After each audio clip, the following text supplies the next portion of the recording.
Star du cinéma, Nathalie Baye a joué dans de nombreux films.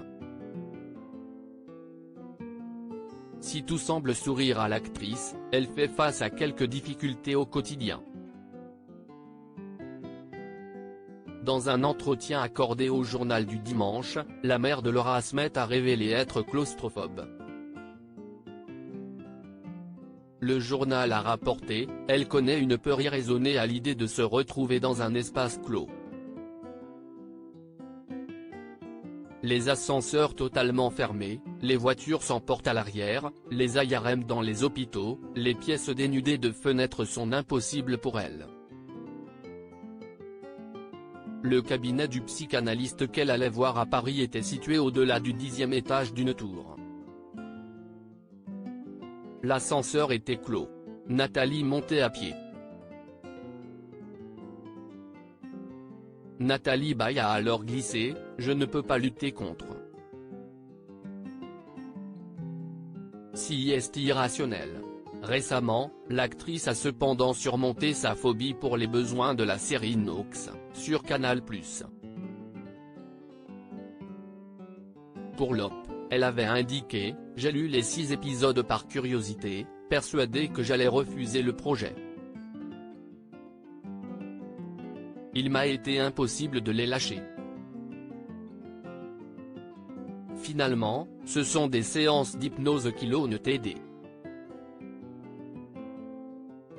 Pour Le Parisien, Nathalie Baye avait fait savoir « J'ai été servie puisque dès le premier jour, on a passé 6 heures dans les égouts. » En juillet 2020, dans les colonnes de Marie-Claire, elle avait confié « Quand un ascenseur est vaste et vitré, ça va, sinon, j'ai l'impression d'être enfermée dans un cercueil vertical. »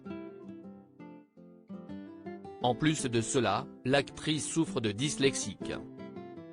« J'éprouve encore de grosses difficultés avec les noms propres.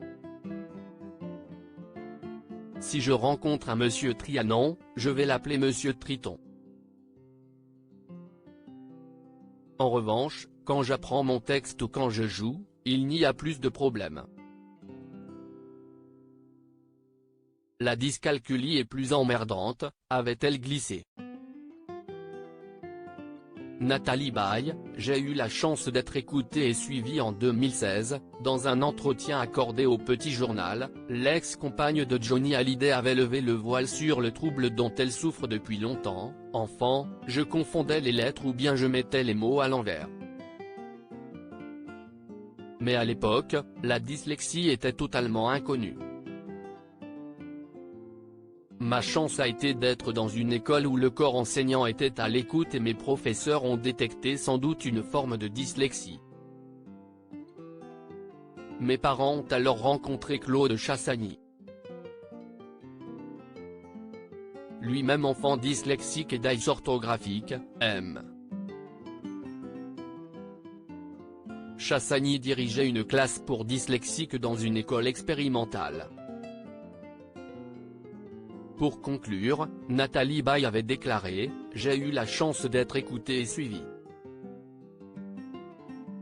Aujourd'hui encore, on qualifie de cancres ou de paresseux des enfants qui ont tout simplement des troubles d'apprentissage. Ma dyslexie a fait que j'étais toujours ailleurs et a laissé la part belle à mon imagination.